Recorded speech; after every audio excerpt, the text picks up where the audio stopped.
Last video we did regarding Jack Byrd and Millersville, you might remember this, the police chief at the time was accused of considering a trade for license plate readers in exchange for making someone a police officer. And that someone was Jack Byrd. We have the recording. I don't hand out commission cards. I don't. You know, and I told him that. I'm adamant against it. But with that being said, you know, you know, there's some things you got to really consider. Jack, in exchange, would get a police commission card. You have arrest powers without actually having to go to the academy. Now, in this hearing, we heard one of the former security guards for Solaren say, I was just told that I had a police commission for the city of Millersville, and I've never even stepped foot in the city of Millersville. This is a completely fabricated letter from Millersville police stating that I was a reserve there, and I never was.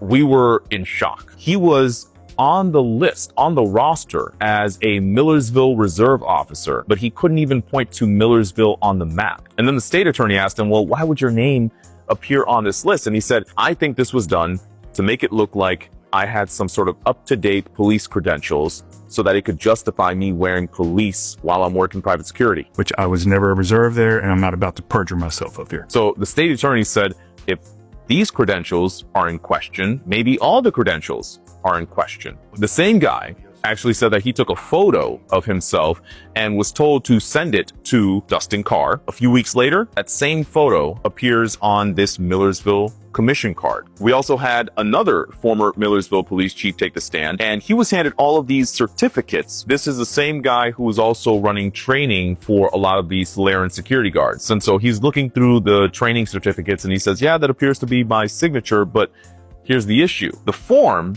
is from 2024, but it's dated 2022. I certainly wouldn't have filled out 2024 forms in 22 and 23, so beyond any doubt, I didn't fill these forms out. Now the attorneys are scrambling. They're trying to figure out what just happened here. He just described that there was some sort of forgery that was going on. And these are the same credentials that Jack and Solaren are using to justify their guards being armed and walking around with police patches.